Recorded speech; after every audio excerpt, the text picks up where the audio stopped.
दोस्तों, होम्योपैथी के अध्ययन के क्रम में आज हम लोग पुनः आपको भेन से रिलेटेड डिजीज के बारे में पढ़ेंगे। हम भेन के कौन कौन से डिजीज होते हैं इसकी चर्चा हम लोग संक्षिप्त में करेंगे। तो इसके पहले हम ये देख लेते हैं कि भेन होता क्या है ना, इसके कितने लेयर होते हैं, है ना। इसकी विस्तृत जानकारी तो पहले वाले वीडियो में हम दे चुके हैं।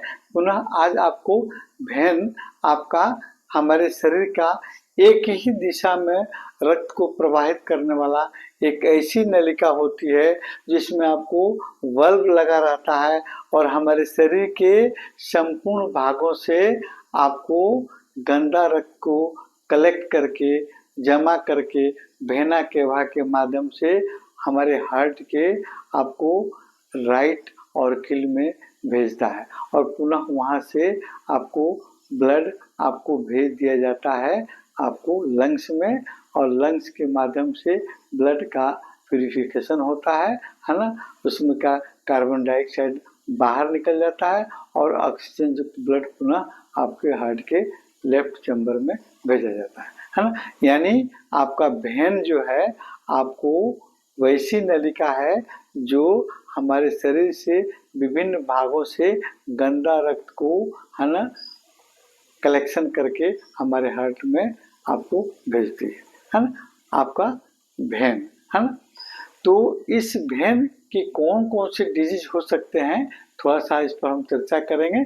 सबसे पहले भेन आपको वेरिकोज भेन, है ना, वेरिकोज भेन।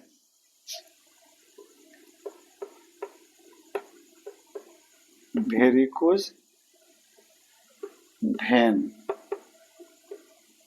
ये आपका पहला डिजीज है भेन का, जो कॉमन डिजीज है, हमेशा आपको देखने को मिलता है। टेबल प्रैक्टिस में बहुत आपको वेरिकोज भेन के आपको रोग होता है। वेरिकोज भेन के चलते आपको शरीर के हमारे कई ऑर्गन भी प्रभावित होते हैं, है ना। यही वेरिकोज भेन आपको मतलब भेन का फूल जाना, है ना, फैल जाना, है ना। आपको भेन आपको मुड़ी हुई संरचना के रूप में फूल जाती है, उसमें सूजन हो जाती है, यानी फूली हुई संरचना, है ना।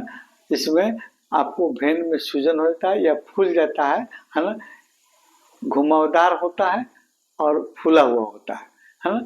और रंग उसका आपको नीला या बैगनी कलर का दिखता है, ज्यादातर पैरों में आपको देखने को मिलता है। और यही वेरिकोज भेन हमारे एनस रीजन में, रेक्टम रीजन में भी आपको जाकर रोग पैदा करते हैं, हाँ, इसको हम पाइल्स के रूप में जानते हैं। दूसरा इसका डिजीज होता है डीप वेन थ्रोम्बोसिस, है ना, deep vein thrombosis, deep vein thrombosis.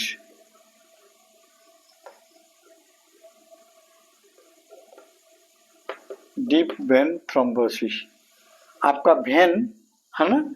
इसके पहले वाले वीडियो में हमने आपको बताया था कि टाइप ऑफ भेन कितने तरह के होते हैं। ये भेन डीप आपको वेन थ्रोम्बोसिस यानी भेन जो हमारे आपको मसल्स एरिया में, है ना, जो रहता है ना, डीप रहता है, अंदर की तरफ रहता है मसल्स में, है ना, डीप वेन मसल्स कहलाता है। उसमें आपको ब्लड का थक्का बन जाता है ना, ब्लड जम जाता है, उसे हम कहते हैं आपको डीप वेन थ्रोम्बोसिस। तीसरा डिजीज है आपको फ्लेबाइटिस, है ना। फ्लेबाइटिस जो है तीसरा,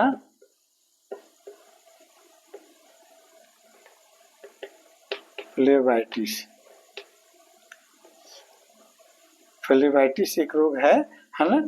इसका मतलब होता है कि भेन में आपको सूजन हो जाना, है ना। हमारे शरीर तरह कई तरह के भेन आपको जिस एरिया में भेन गुजरते हैं, किसी भी भेन में आपको सूजन हो सकती है, उसको हम आपको फ्लेबाइटिस के नाम से जानते हैं। एक और आपको रोग होता है जिसको हम आपको स्पाइडर भेन के नाम से जानते हैं, है ना, स्पाइडर भेन।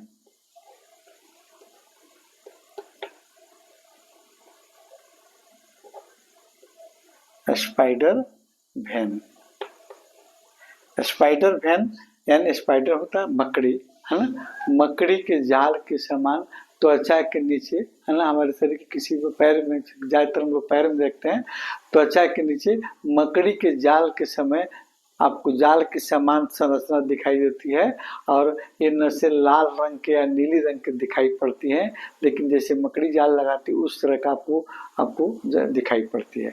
इसको हम स्पाइडर आपको वेन के नाम से जानते हैं। एक चौथे नंबर की आपको डिजीज होती है क्रोनिक आपको क्रोनिक वेनस इनसफिशिएंसी, है ना, क्रोनिक वेनस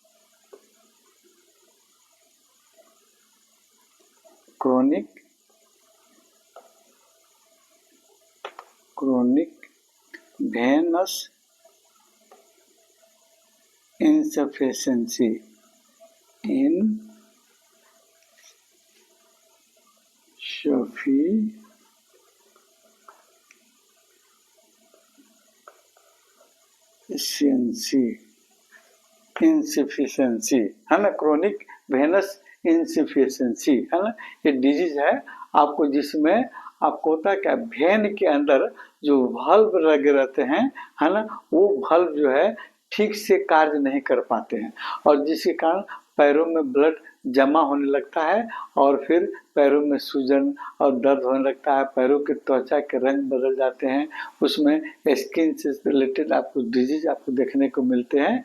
आपको क्रोनिक वेनस इनसफिशिएंसी एक रोग है जिसमें आपको वेन के अंदर के जो वाल्व लगे रहते हैं वो वाल्व के माध्यम से हमारा आपको गंदा रक्त हार्ट की दिशा की तरफ ही जाता है, पीछे लौट नहीं पाता, उसमें वाल्व मदद करते हैं, है ना, इसका ही रोग है। अगर वाल्व ठीक से कार्य नहीं करेगा तो फिर ब्लड ऊपर की तरफ नहीं जाएगा और फिर हमारे पैरों में ब्लड जमा होने लगेंगे वेन में और जिसके चलते पैर में सूजन और दर्द होने लगती है। और अंतिम आपका एक और इम्पोर्टेंट डिजीज है आपको वेनस अल्सर, है ना,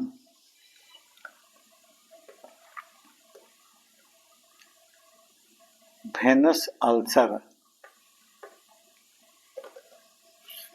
जब आपको वेन में ब्लड बार बार जमा होने लगेगा या ज्यादा दिन तक जमा रह गया ब्लड तो धीरे धीरे वो अल्सर के रूप में, घाव के रूप में फट जाते हैं और घाव के रूप में दिखने लगते हैं, है ना, इसको हम वेनस अल्सर के नाम से जानते हैं। इन सभी आपको रोगों पर, है ना, वेन की मुख्य औषधि आपको A2 है और उस पर काम करने वाली औषधि B है ना, आपको वेन पर काम करने वाली औषधि आपका A2 है ना, और उसकी सहायक औषधि इलेक्ट्रिसिटी में B, ब्लू इलेक्ट्रिसिटी। अगर इन केस आपको वेन में सूजन हो गया, है ना, वेन के आकार में परिवर्तन हो गया, जैसे हमने पहले आपको वेरिकोज वेन कहा है ना, तो उसमें हम C ग्रुप के औषधियों को भी आपको सम्मिलित करते हैं और उनके रोगों को ठीक करने में मदद। मुख्य औषधि आपका A2 और आपको वेन की औषधि है